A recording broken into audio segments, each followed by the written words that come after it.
Hello, thank you for joining today. Today we have a presentation on driving your best real estate decisions with hyper-accurate economic and demographic insights. And we're going to start off this session today with a quick poll question that Johannes will pop up. We just want to get a little bit of a sense of where the audience is thinking about this issue, and then we will turn back to that afterwards. Okay. So the question is, where do you think the commercial real estate sector falls on the spectrum of using data analytics? And one option is that it is on the leading edge of use of data analytics. Second option is it might not be the most advanced, but it's ahead of most other large sectors. Next option, that CRE is about average in deploying data analytics compared to other large sectors. Fourth is CRE is behind other large sectors in using data science and data analytics, or you're not sure. So we'll leave this poll question open for about 15 seconds here while we have the audience answering.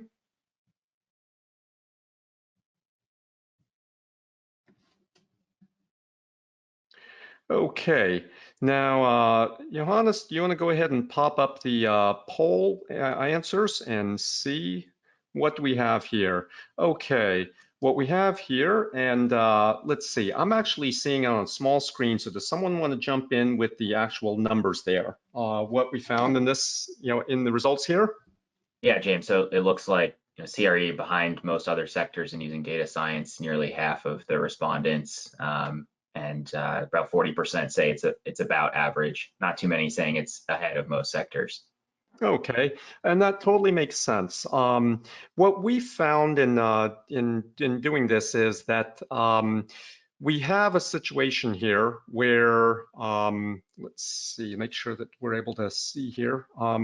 Okay, we have a situation here where we are sitting on the world's largest asset class, real estate. When we include commercial real estate, residential real estate, it's as large or larger than, for example, the equity market or the bond market.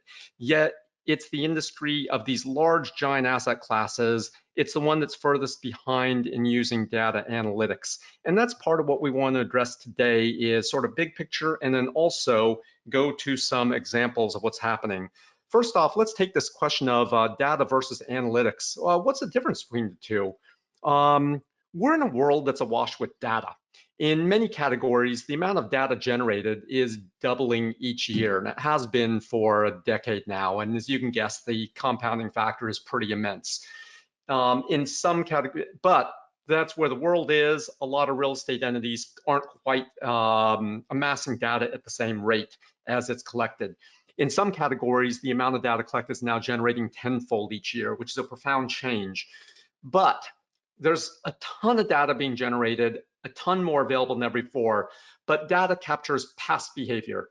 And furthermore, in this industry, data tends to be used to check boxes and fill reports. In other words, for most in the industry, instinct is still better than data. But we've entered the world of advanced analytics where we're transforming data into information to shed more light into critical investment decisions. Analytics is now uncovering patterns, correlations, and now pushing towards cause and effect relationships. And in addition, we're going well beyond what we used to as human analysts, but machines are doing this at scale to find things never seen before that's helping answer to some of those core questions that the industry has been grappling with. And we want to show you some examples of that. So, as we go into this next section here, we're going to go into two use cases, take a look under the hood, and talk a little bit about what's next. The first example is going to be an example of hyperlocal analysis to support acquisition targeting. This is a common use case that some of our clients are using advanced analytics for. A second thing we want to show is market growth analysis to support strategy realignment, to understand how markets are going to grow and what that means for the underlying strategy and portfolio allocation.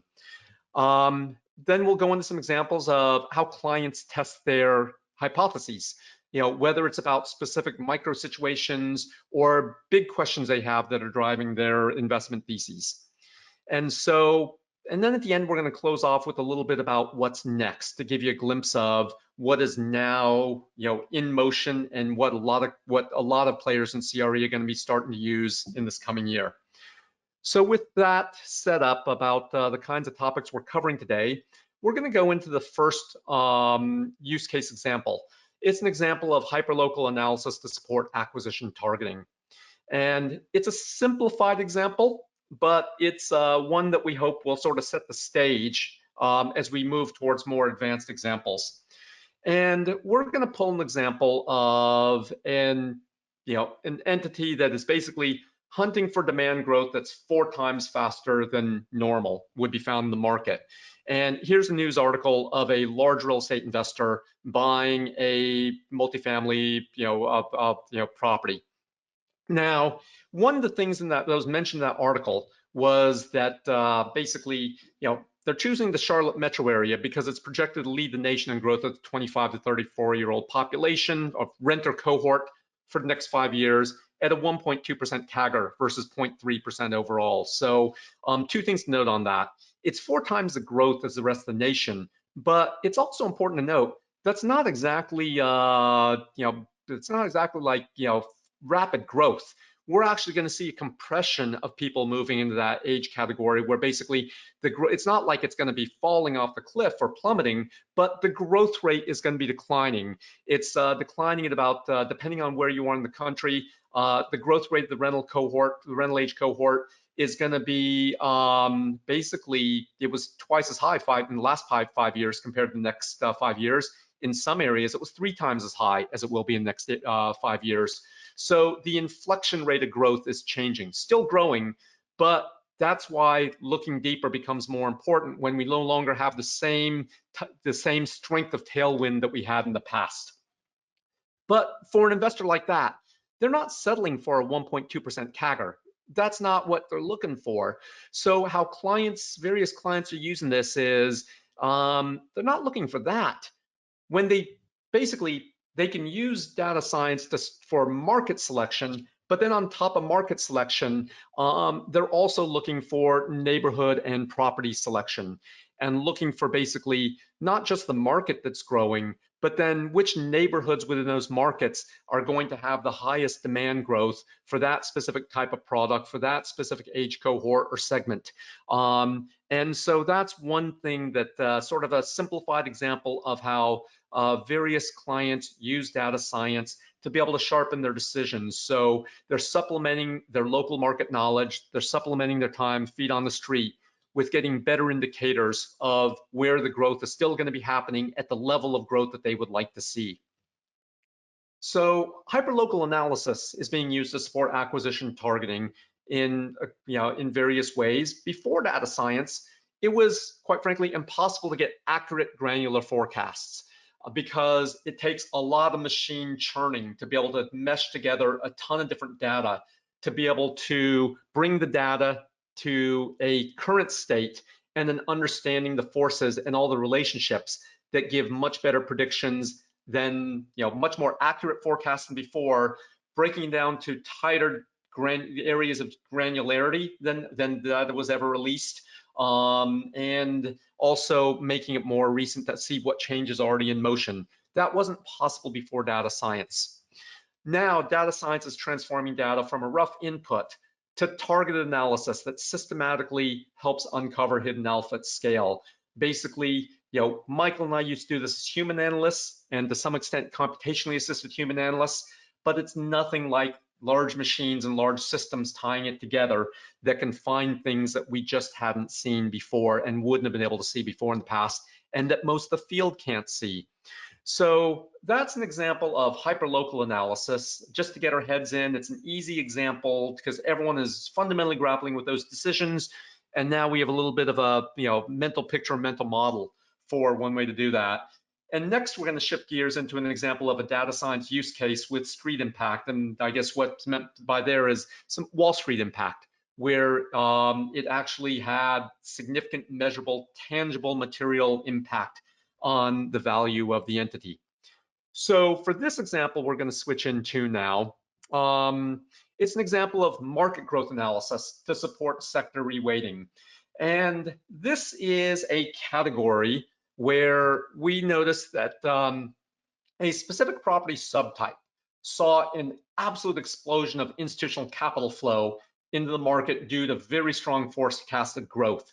And so it rode a nice wave of capital inflow in the past decade because everyone's data was showing that the demand growth was going to grow 77% between 2010 and 2030, much faster than like the 1.2% CAGR that we saw in the last example. Now, what happened in 2019, two REITs in that category with almost identical portfolios started deploying data science to try to optimize investments in that environment. With so much more capital flowing in, it became a lot more competitive. And they realized they had to start seeing things that others weren't seeing. So two went down that path. And there's one of those two, which we have pretty decent understanding of what happened there as they were looking at the stuff through the system. And what we found was that both of them were using data science tools, but one of them had data science tools that helped them generate much more granular data than the data that was generated out of the other system, because they were using, lesser inputs, so they couldn't get as refined modeling and refined forecasts.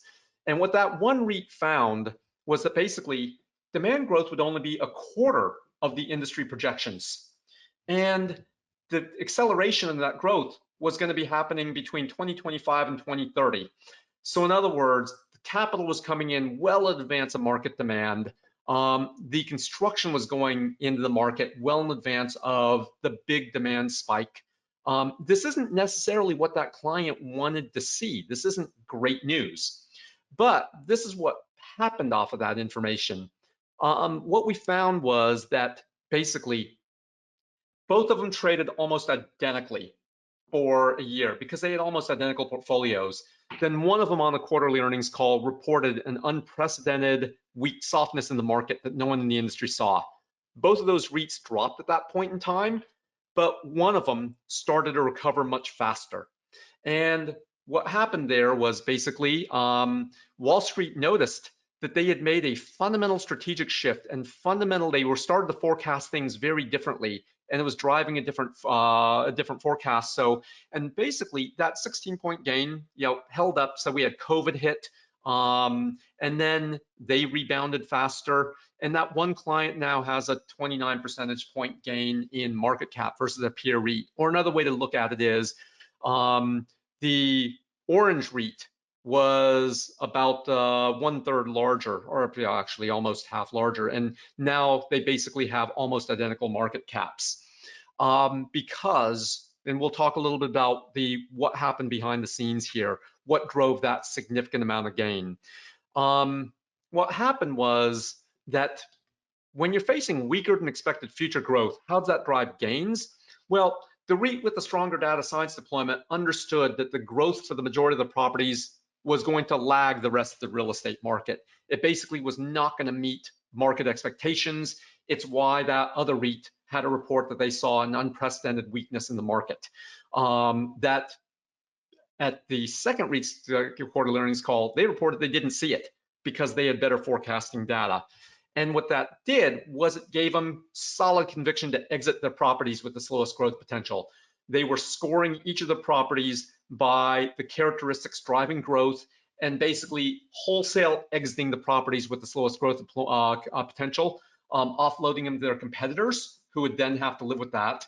But they were able to sell it while it was priced to perfection before anyone else saw that shift coming. And they redeployed that capital to other property types with stronger future growth ahead.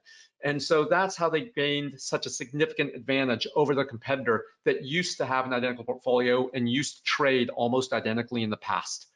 Now that's sort of an extreme example because that's not just market selection, neighborhood selection, property selection, but it also drove a fundamental realignment of a sectoral realignment of the categories that they invested in, but it paid off in spades, which is why we're comfortable saying the data science era is becoming very real now and very tangible now.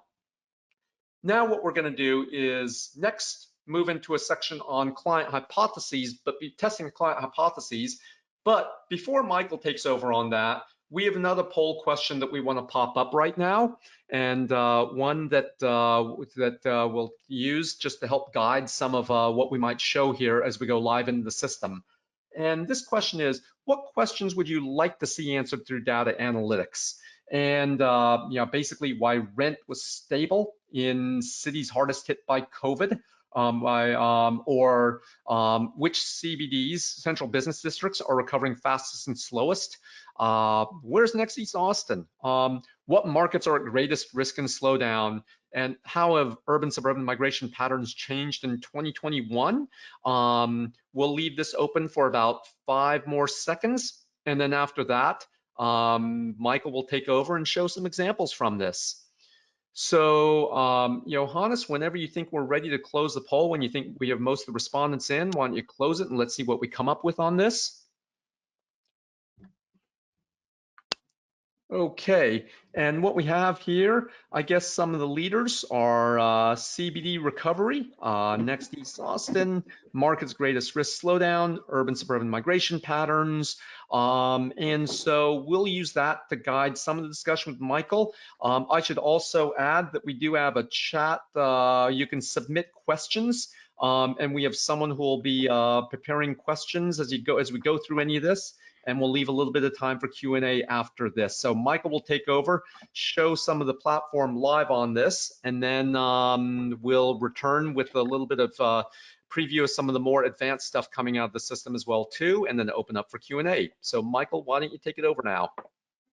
Great, thanks, James. So as James mentioned, I'm the other co-founder of Stratum Analytics, now part of Altus Group. I have a few examples to show today of how we're using data science and alternative data sets, so non-traditional demographic or economic data sets, and how we're combining it together with our machine learning and data science capabilities to really test client hypotheses, understand shifts in the market, identify what are the next up and coming markets, and really measure the health of recoveries and growth of neighborhoods and markets more broadly. So the first example I'm showing here, and we'll walk through, is it was driven by a client question last year that's really continued through this year, which was originally, why is Las Vegas showing the strongest rent growth for multifamily, despite the fact that the declines in employment were among the highest in the entire US because it was so heavily tourism driven. And previously you had to wait for census data to come out or population estimates to come out. And obviously the employment data from the BLS, or Bureau of Labor Statistics, was released and it was showing a really dire situation, but rents were still stable or increasing in the Las Vegas market. And it's actually been one of the top performing markets over the past year coming through the COVID recovery. So the hypothesis was, people were coming from Southern California or California more broadly and helping to drive up rents in the market area. But there was really no data or capabilities to evaluate that hypothesis. It was driven by anecdotes or driven by asset managers in the market area. And so what we've done is we've gone out and acquired other alternative data sets. So thinking of tracking GPS on mobile phones, we've partnered with other providers that allow us to identify neighborhoods that people are moving to and from across the entire US. And from this, we can see, based on that data and based on the Stratum Analytics modeling, over the past year and over the past 2 years, Vegas was still growing. So despite the fact that employment was declining, the market was still growing by thousands of people per year over the past couple of years. And where it really gets interesting is driving down to sources and origins of where people are coming from. So that client's hypothesis that folks were moving from Southern California or California more broadly, absolutely correct. So we can see here, the top origin of people coming to Las Vegas on net was LA, Los Angeles. And I'll zoom in here a little bit so we can see it a little bit better. They're also coming from Riverside, Anaheim as well. So 3 of the top 4 locations kind of in that Southern California area, obviously San Diego as well. And then we start to pick up Northern California with Oakland and San Francisco. So generally, right, geographic migration, really huge driver of growth in Las Vegas. But what we're also able to do is mesh it together using data engineering and data science, we're able to bring it together with, what are the characteristics of those people that are moving based on where they're moving from and where they're headed. So the real, direct implication of people moving from California is that, household incomes are much higher of people coming into the market. We can see they're coming in with, roughly $81,000 of median household income compared to the existing residents around $62,500 per year. They're coming from much more expensive housing markets. They're much better educated, and they have typically much higher household net worth. And so, we can see that that's going to have a direct impact on rent for these market areas. So that's on the multifamily side. We can do this at the neighborhood level, and we're showing it at the metro level just to get a sense of how it's shifting markets. I'll show how the Bay Area, San Francisco, has really shifted in general as well as we move through this. That's one of the examples. But the next example I wanted to show is actually over here, is for office implications. So I'll zoom out here and focus on this time period. So what we're looking at for this specific chart is the recovery or lack thereof in some markets of the heaviest office using employment neighborhoods for markets from 2019. So what we did is we identified census tracts, or you can think of them as neighborhoods in these market areas that had the highest concentration of office using employment from 2019, as well as the highest concentration or volume of people moving into those areas. And we tagged them as CBDs or central business districts for the purposes of this index. And then we said the 2019 level is set to 100. So you can see the immediate impact of COVID. San Francisco, for example, dropping down 75% for foot traffic into these neighborhoods based on the mobile phone data that we're tracking. So if you have a unique device and it pings the GPS signal in a specific area, that counts as an observation. So those observations were down for the population about 75% for San Francisco versus Atlanta, down by about 50%, 56% for this particular date in April. Where it starts to get interesting is, one, we can track the recovery. So you can see, for example, San Francisco still down about half from where it was back in 2019.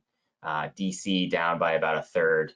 Atlanta basically back to its 2019 baseline, and for the top metros overall, they're still down about 10%, depending on the day of the week. But for the most part, much stronger recovery compared to Washington and San Francisco. Atlanta's a really interesting example though, because they had a level of outperformance for office returns from the industry benchmarks that Altus Group tracks. So they actually were one of the strongest performing office markets for office total returns, including income and appreciation of these assets in Q2. And we could tell that based on the recovery indexes. Obviously not the entire story, but they've basically been back to their 2019 levels for people moving around those market areas since the beginning of Q2, versus San Francisco and DC, which are further down the rankings. And I think James will cover some of that relationship in a bit when we start to talk about attribution analysis and where we're headed for apartments, and we kind of see the same relationship there of measuring these markets' health based on recoveries. A couple other examples that I wanted to cover. One of the biggest questions we also got over the past year was urban versus suburban splits and how recovery has either happened or worsened in specific markets. So a couple of markets I'm going to cover here. So one is New York City. I'll show that in a second. And then we'll also move to San Francisco as well, because there have been conflicting stories based on a lot of different data sets and hypotheses about those markets. But what we're looking at here is rankings of where people are moving from New York City based on whether they came from a suburban neighborhood or an urban neighborhood in the New York metro. And we're looking at it since the start of 2020 through September. So most people moving from New York City are actually still staying in the area. Or not most, but the top destinations are still in the area around New York. So they're going to Long Island as the top one. So if you look at this urban split, most of the urban residents who are moving, or most of the people who are moving to Long Island are coming from urban neighborhoods versus the ones that are moving to Bridgeport, Stamford, and Norwalk are from more suburban neighborhoods. And they're also moving to Newark and Philadelphia. And then you start to get into that Florida story of people moving to Miami and Tampa and Orlando. But it's a less clear story than just New York declines. Obviously, we're still seeing some shuffling around the New York metro area, Dutchess County in here, and then we start to see some movement towards further out metros like DC, moving upstate as well, Atlanta, Connecticut. So we can really cut up this data and then evaluate it however we want, start to think about what the implications are for different types of residential housing or other types of commercial real estate for recovery here. I'll do the same exercise now for San Francisco. And this I think is really interesting because the same sort of story here. So San Francisco has been declining. We can see that from our traffic indicators, but it's more complicated than that because it's really a lot of shuffling around the Bay Area still. So the top destination for people moving from San Francisco is Oakland, and also San Jose and Stockton and Sacramento and Santa Rosa. We do see some movement towards Southern California, San Diego, Anaheim. We see some kind of shuffling around neighborhoods within the San Francisco metro area as well, and obviously Austin as a destination. But it's a much more complicated story than just people are leaving California or people are leaving the Bay Area here. And then obviously we can dig into the neighborhood level data. We were just looking at metro level, top line market data split by urban and suburban based on the census tract that people are moving in. And we can see from this map, it's a very complicated story for where people are moving. So there's a lot of outflow from downtown San Francisco neighborhoods, for example. This specific tract has lost over 300 people over the past 2 years, most of it happening since COVID.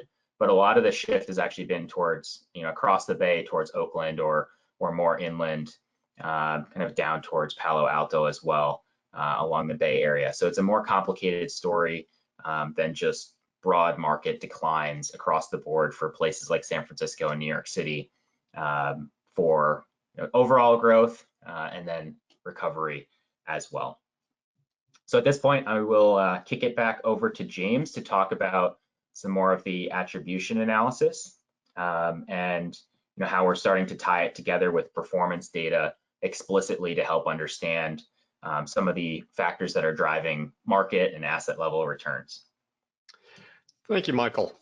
Okay, so what we want to do here is share a little bit about attribution analysis, sometimes known as factor analysis, basically trying to deconstruct what are the most predictive factors? What are the things that help us understand real estate performance? And so let's go to that. In the next slide here, we're going to go to, we're going to show an example here of dissecting factors driving apartment returns. This first example is driven off of employment growth numbers.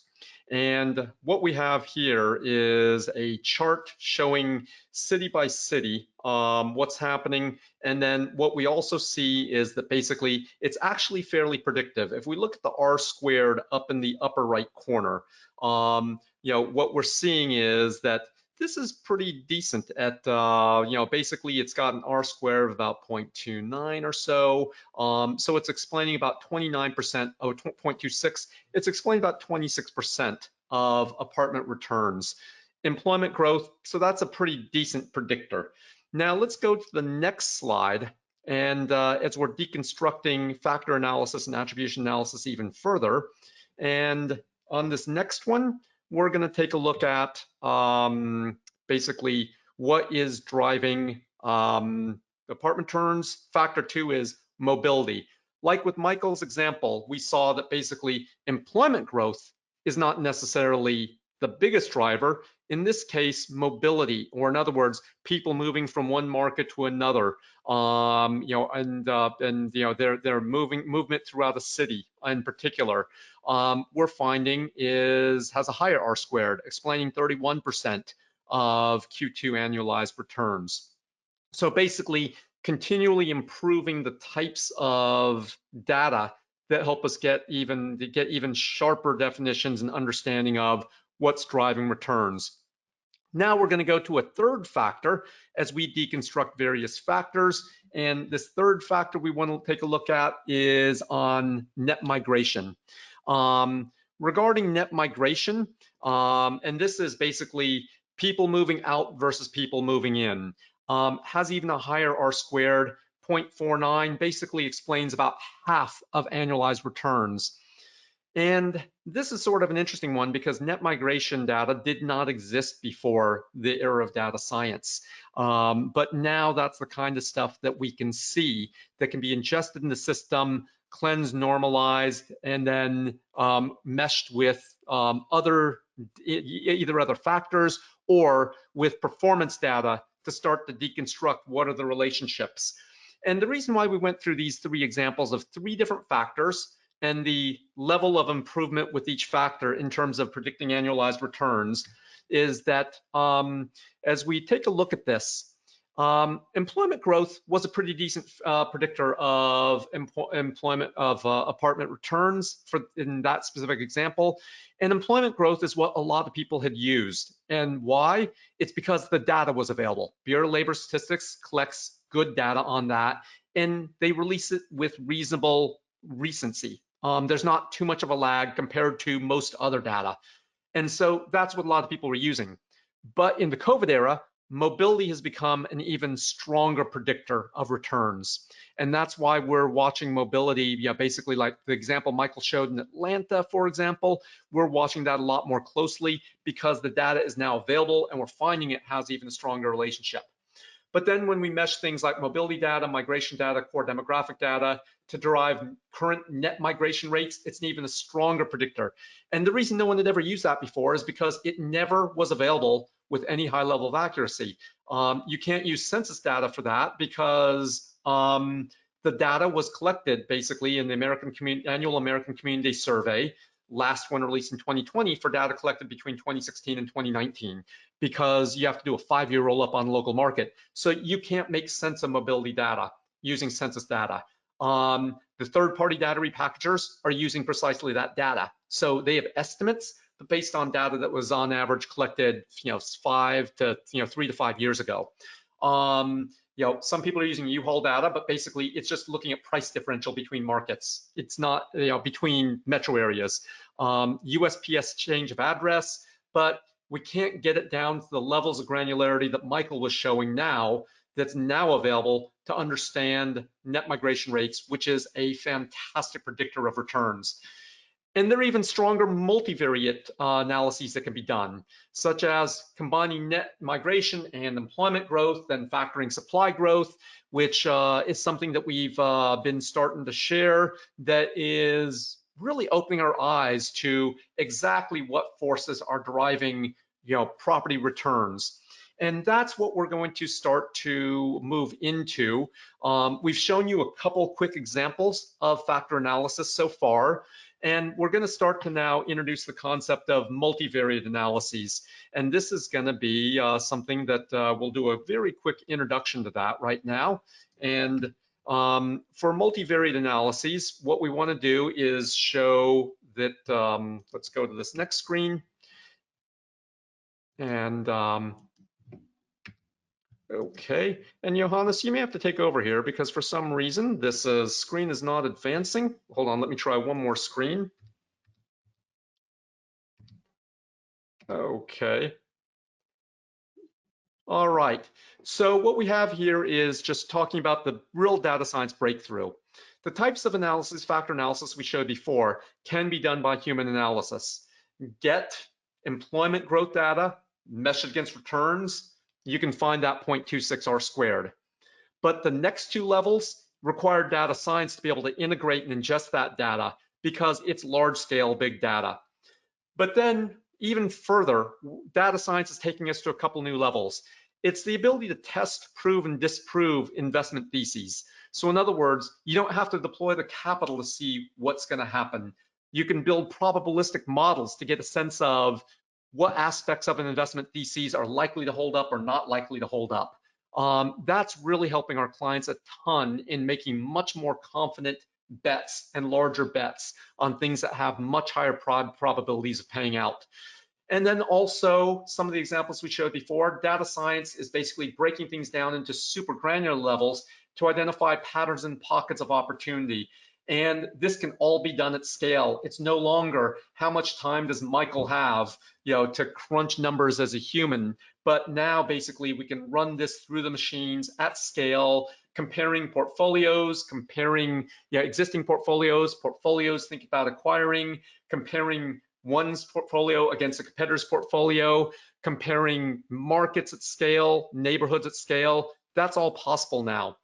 And then furthermore, it's further advanced with the advent of newly generated data, like the mobility data was a very immature category a year ago. Now it's being able to be refined to mesh into real estate for real estate applications like we just showed. And data science is also enabling computationally driven multivariate analyses. And what we mean by that is analyzing multiple factors simultaneously to start to understand patterns and context. And I'll show you two very quick visual examples of that.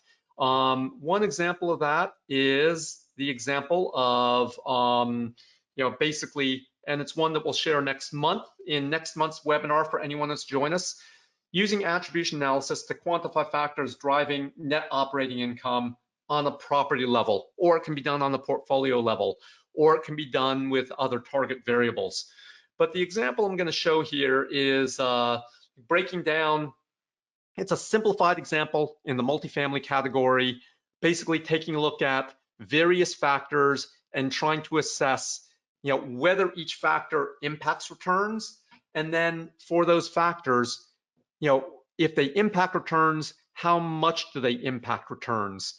And so, basically, the neighborhood it's in, the median household value is has a significant impact, but year built or last renovated, proximity to subway stops, and now basically the machines can run through a whole mess of attributes and factors, and then start to toss out the ones that have no impact, start to drill down on the ones that do, so clients have a better understanding of what factors should they really be focusing on, and then how much will that impact returns, and then that can be translated into basically predicting quarterly returns or understanding what's happening. And we'll share more examples of this and show some implications of that if you want to join us on next month's webinar.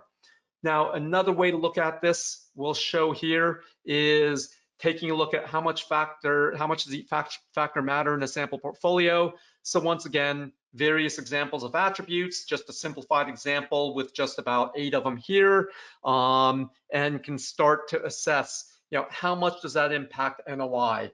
How much that factor impact valuation? Those are the things that are now possible. Those are the things that are now answerable that weren't possible before. So we wanted to at least show you where this is all heading. We invite you to come back next month and we will have time to go into much more detail about that. But at this point, what we want to do is open up to questions. And I think we've had some questions start to come in. And with that, we will turn that over to basically. Yep, I will. Got some questions, and we'll do that. We'll do a quick poll first.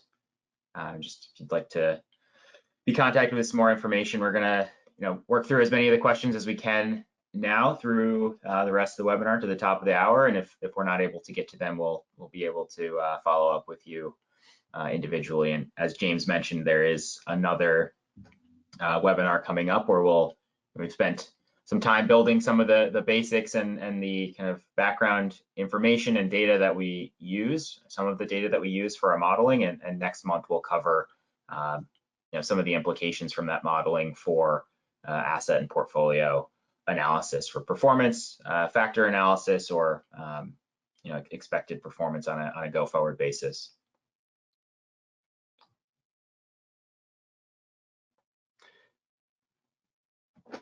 Okay. We'll give it probably a few more seconds, James, I'm looking at some questions here. Okay, great. So I think there's been a couple of questions on, what are sources, where are you getting this demographics data from? Is it from other vendors? Is it similar to what I could get from the Census Bureau or other governmental agencies? Okay, so this is one of the fundamental things that Michael and I realized we had to try to resolve when we launched StrataDem Analytics. And the fundamental problems are that, okay, so first off, we'll say the federal statistical system is pretty good. They've got a $20 billion budget for 13 primary federal statistical agencies to collect a ton of information on the state of America, because they make a lot of big decisions off of that, like, basically federal, expenditure allocations, voting, and redistricting, things like that. The challenge that we had with that is, so we ingest a couple hundred data sources coming out of the federal statistical system. But the challenge with that is that most of it has a significant lag time between collection and release. So we realized we had to find ways to drive towards greater recency of data. Basically, how can we nowcast where the data is instead of basically use census data that is fundamentally a couple years old? And all the third-party data repackagers, they have 2021 data. It's simply their guess of where it is based on what the Census Bureau had released. So we realized that we had to build a system that could nowcast and with high accuracy, so we weren't reliant on the old data, because you need better inputs, especially if you're doing forecasting and modeling. There's another issue. We ingest those couple hundred data sets, but there's another issue we had to crack, and that is that the data typically is not released at a level that's granular enough to make sense for real estate decision making in terms of geographic granularity or in terms of segmentation granularity. And that's part of what we had to do with the system. Basically what it is, it ingests a couple hundred of those data sources from the federal statistical system, supplements it with other data, like for example, some of the real-time data that Michael was starting to show. And basically it's a massive data ingestion engine that cleanses and normalizes that data, deconstructs the data structure and data provenance to layer metadata layer on top. So the net of it is all the data is interconnected for the first time ever, so it can start to see patterns and relationships between the data.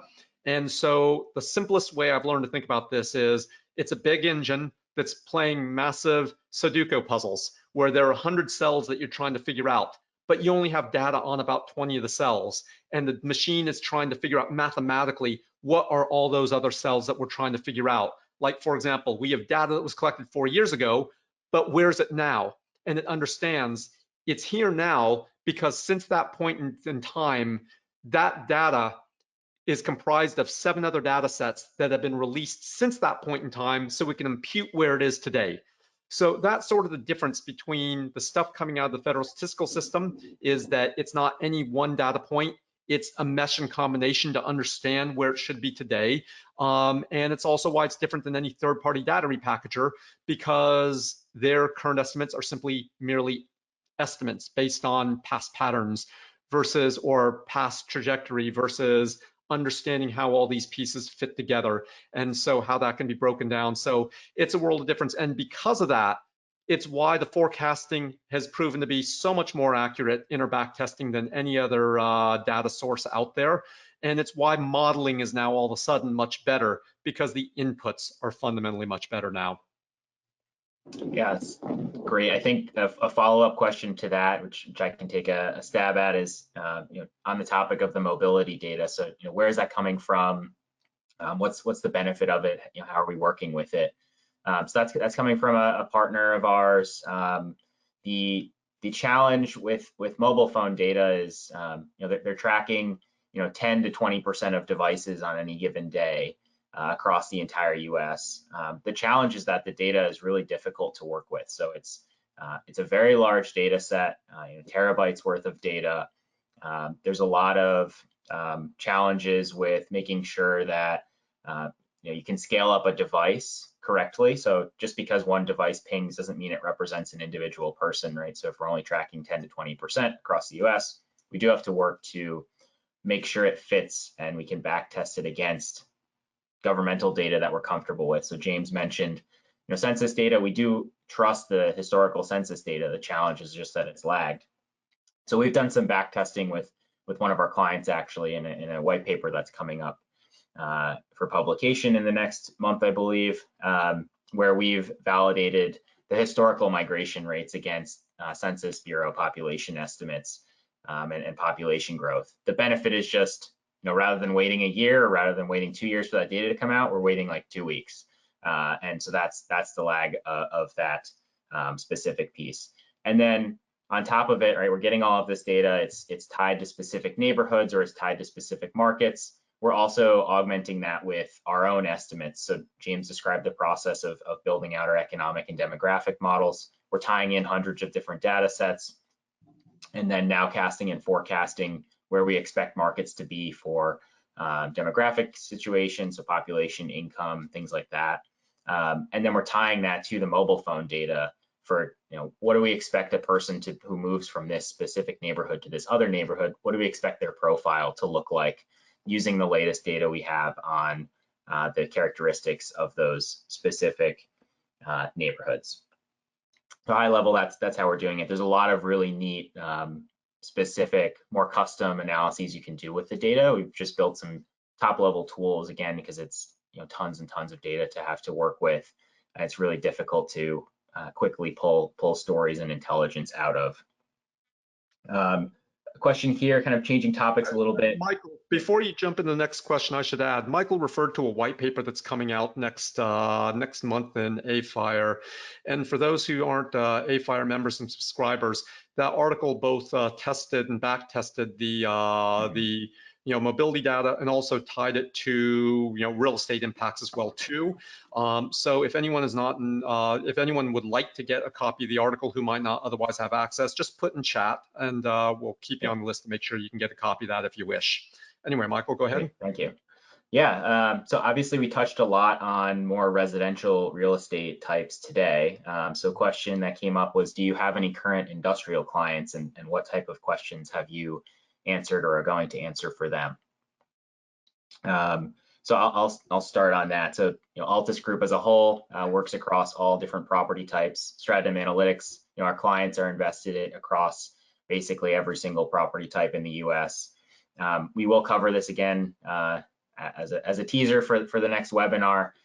Some of the types of analysis we're doing for factor analysis there is how much does it actually matter to be a mile closer to a major shipping hub, for example. So what's the actual value on NOI or valuation growth of being closer to a marine port or an airport or a rail stop where you can actually move things at scale.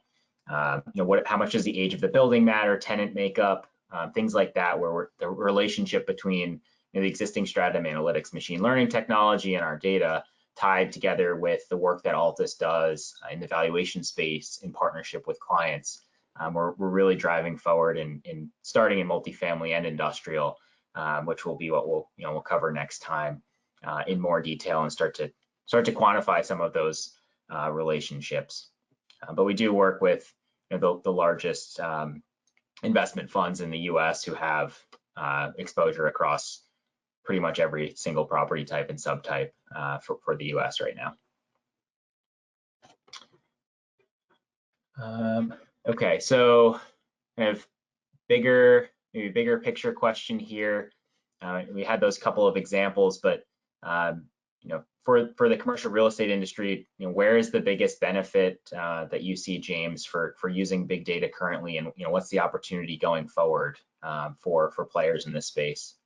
Okay, so as we step back, big picture, we started off this presentation with a discussion of the difference between data and analytics. And we, once again, with the statement, we are awash in data. There's more being collected at an increasing rate. It's in some ways generating more noise, and the big issue is that that it's data that is data from the past, and it's hard to make sense of what does this mean moving forward. So where we are in 2021 is that basically data has been good at, and it's been getting better at explaining what happened. What we found as part of basically meshing all the performance data that's been collected by the Altus Group in the StratoDem Analytics engine, we found that basically in 2021, we've been able to dramatically advance, not understanding just what happened, but also really deconstructing why it happened to start to understand what factors matter. And where we are right now is basically a massive race in refining the modeling and the analysis, where 2022 is going to be the year of understanding what will happen. This is what the largest, most sophisticated clients are starting to do with some of their own internal data science work that's drawing on the stuff coming out of StratoDem Analytics, and it's also what we're racing to be able to make available to clients as well too, is moving from the what happened to why it happened to what will happen, and that's not like distant future. That is the course that's happening right now. The bold thing I'll put on the table in terms of big impact is the moving from what happened to why it happened to what will happen to make it happen. Basically, like it's happening in all the other large asset classes, a better understanding of being able to identify moves and make moves faster, then identify moves that others aren't seeing and making those moves to either enter or exit faster by moving towards make it happen. That's not like a Buck Rogers Blade Runner kind of thing. That's basically what we're going to be. That's on our agenda for 2022, and I think where the industry is going to be moving towards in 2023 as a whole. So. Bottom line is that we're finding that, when Michael and I had launched into this, data science was early for the field. It was bleeding edge, but it's becoming very real, very fast, and the largest, most sophisticated players are pushing very aggressively down this path. And we plan to be rolling out the tools to be able to enable that. So we look forward to any discussions that anyone might have about what ifs, about the kinds of things that how they'd like to push things now, the kinds of things that they'd like to see happen. We love those conversations and are absolutely open to those. Great. So I've got probably two more questions that we have time for.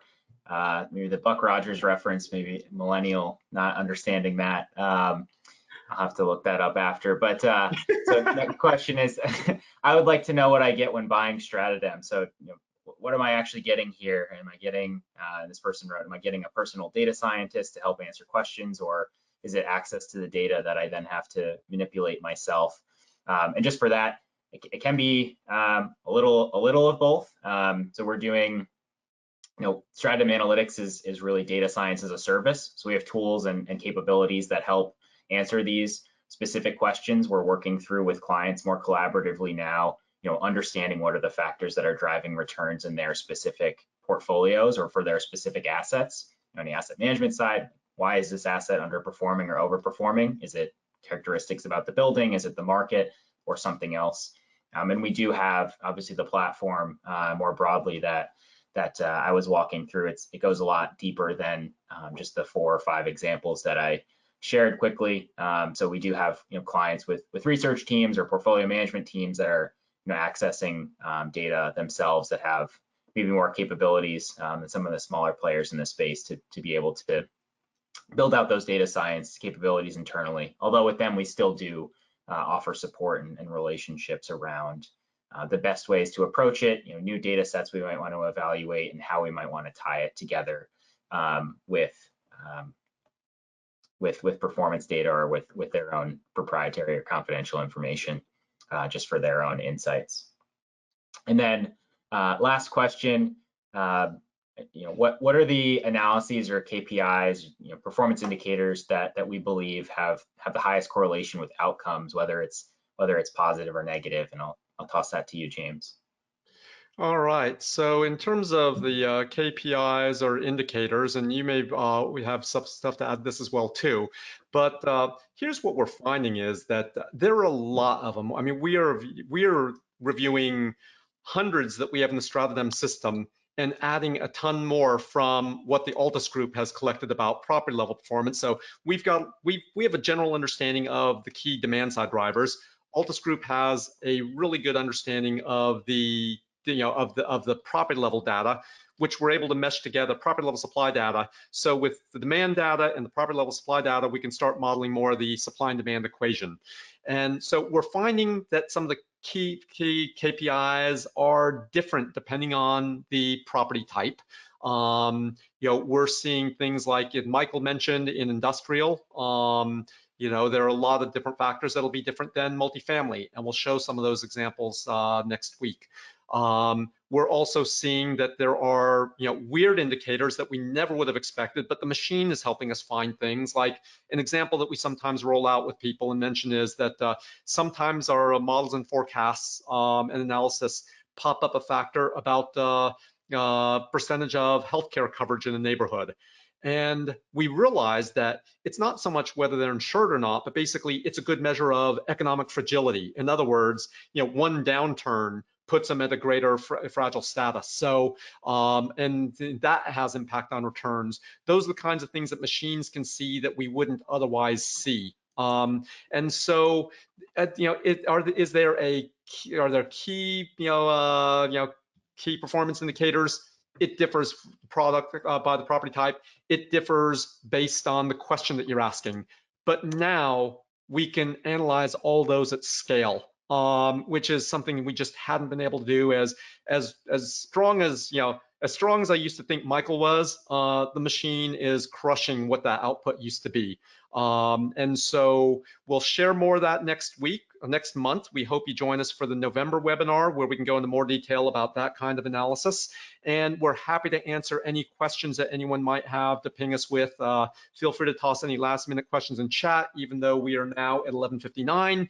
We'll try to answer as many as possible afterwards. Or feel free to get in touch with us or the folks that you're in touch with over at Altus Group, and we're happy to answer questions. We're happy to show you more and pull up more examples for you as you start to think about your data science path and your advanced data analytics path, which is where the world is going, and we're trying to help the real estate get there as fast as possible, as strong as possible.